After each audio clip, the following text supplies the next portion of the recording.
그러면서 이제 아베가 내세웠던 포퓰리즘이 뭐냐? 대규모로 돈을 찍어내겠다. 예? 대규모로 돈을 찍어내겠다. 아베노믹스가 뭐예요? 대규모로 돈을 찍어내가지고 일본의 수출을 그러니까는 부활시키겠다. 일본의 수출을 그러니까 부활시켜가지고 일본의 경제를 회복시키겠다. 일본의 국가부채도 증가시키겠다. 이런 거예요.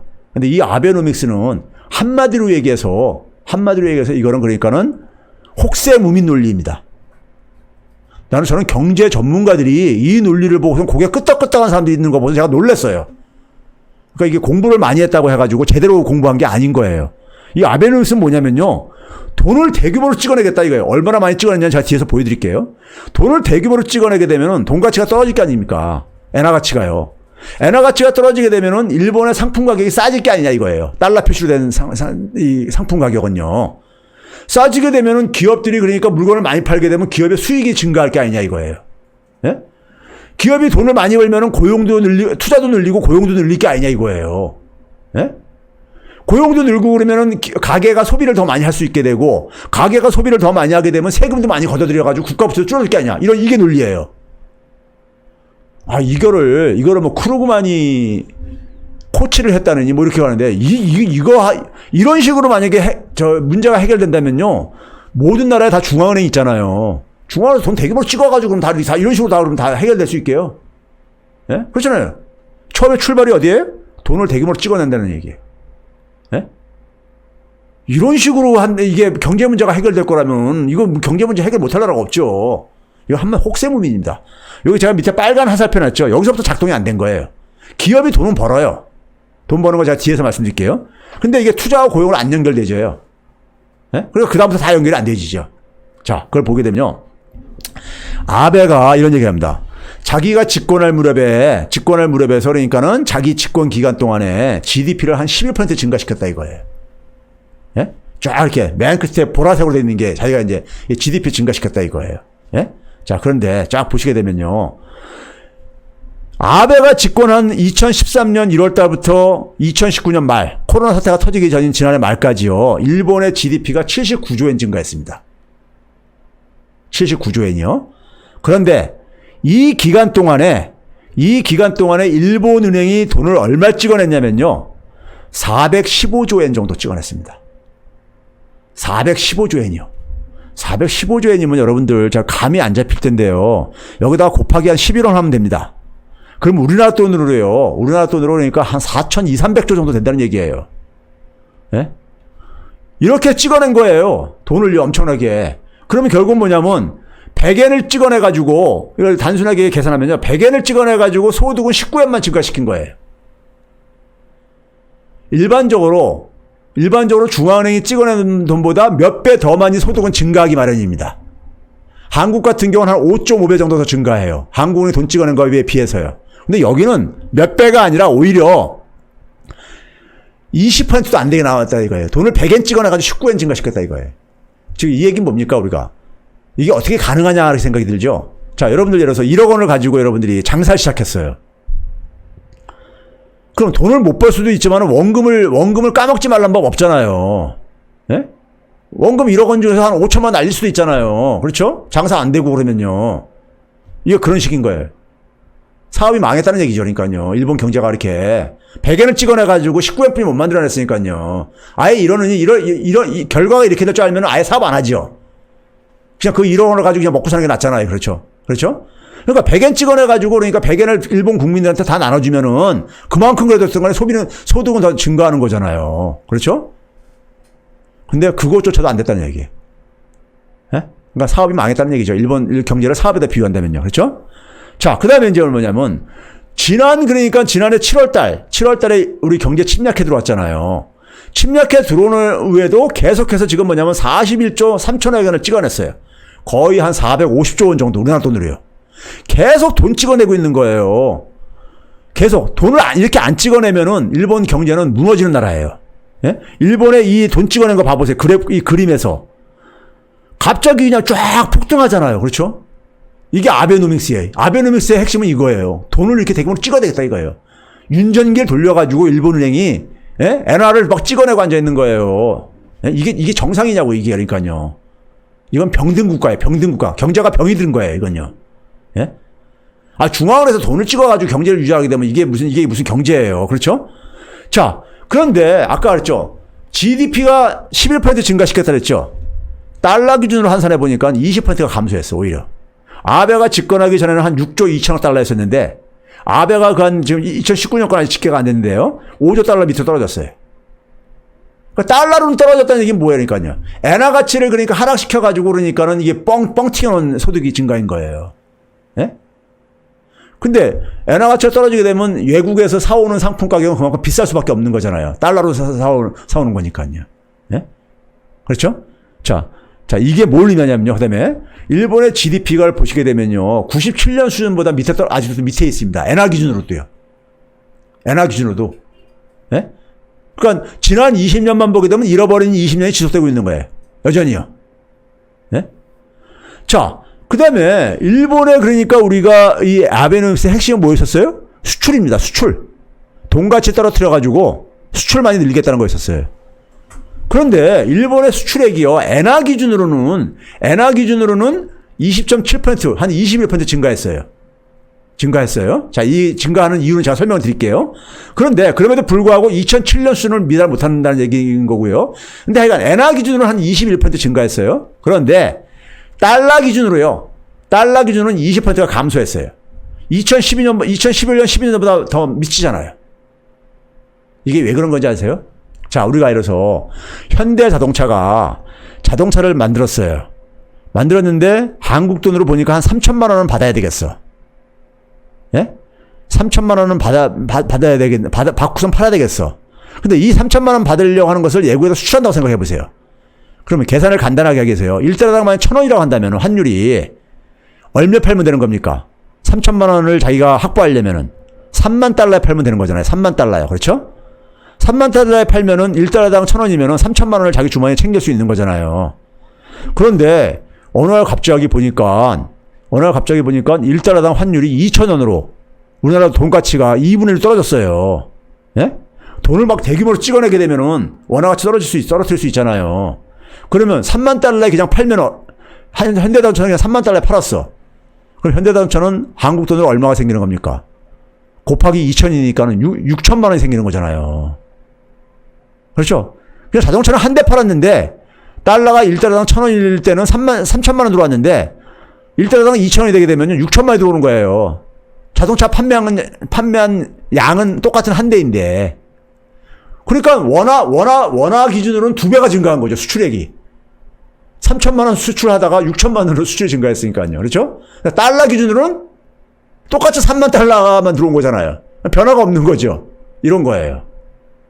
그러니까 기업 입장 속에서는 수익이 2배로 증가한 거잖아요. 3천만 원에서 6천만 원이 됐으니까요. 기업은 돈을 번 거야.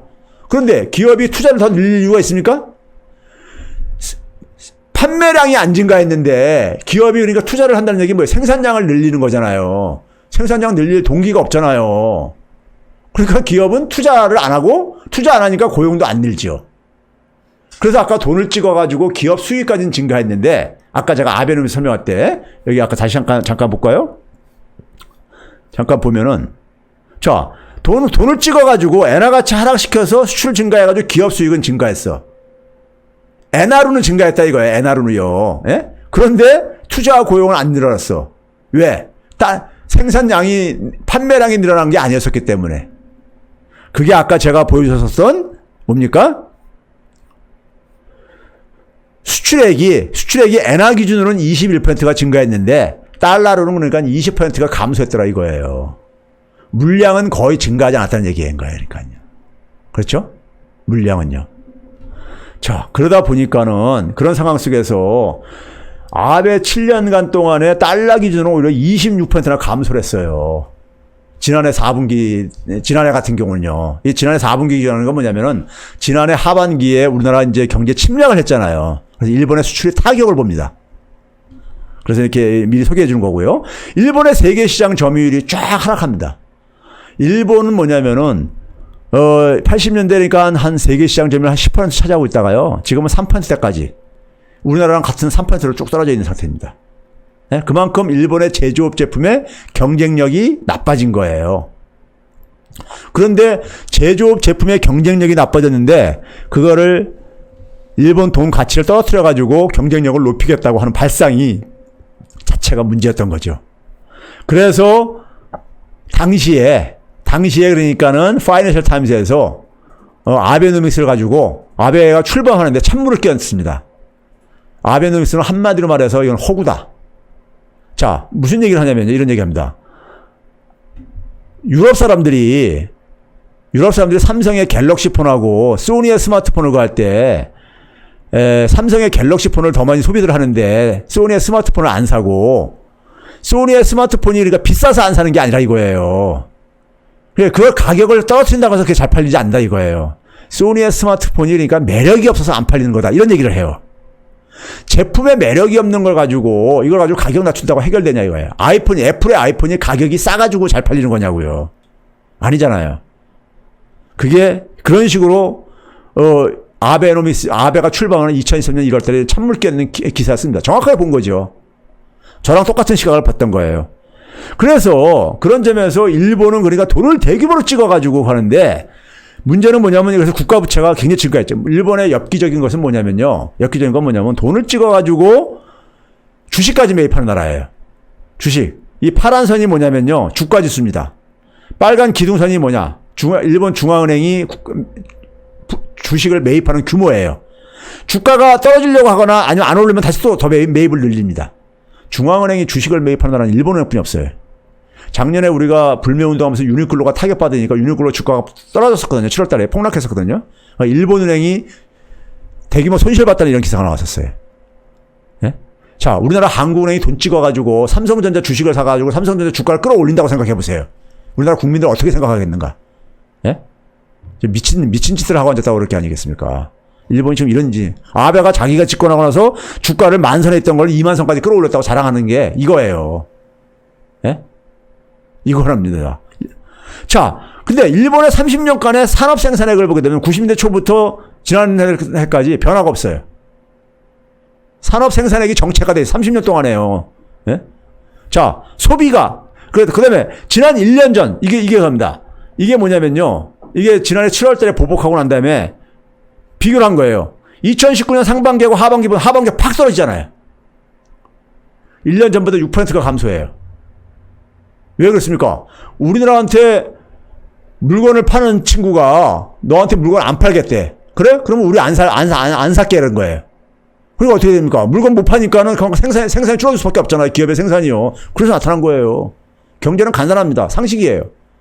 물건 안 파니까 생산이 줄어들죠. 기업의 생산이요. 못 팔게 하니까는. 예? 자국의 기업들한테. 자, 30년간 소비가 정체돼 있어요. 30년간 소비가 정체된 사회예요. 90년대부터 일본은 그러니까 연못에 고여있는 썩은 물처럼 이렇게 돼 있다니까요, 지금요.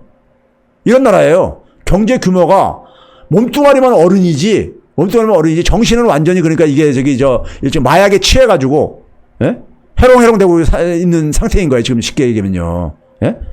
자, 일본의 노동 생산성 추이입니다. 이 미국을 100으로 놨을 때, 맨 위가 미국이죠. 100으로 놨을 때, 일본이 보게 되면 어떻습니까? 이 빨간 선 두 개인데, 위에 빨간 선은 뭐냐면 1인당 사람 기준으로 한 사람당 그러니까 생산성을 한 거고 노동시간당으로 한 것은 그 밑에 색깔인데 둘 다 비슷하게 하는데 갈수록 더 아베가 집권하고 있는 게 더 떨어지고 있잖아요. 생산성 격차가 더 벌어지고 있잖아요. 미국에 비해서요. 그렇죠?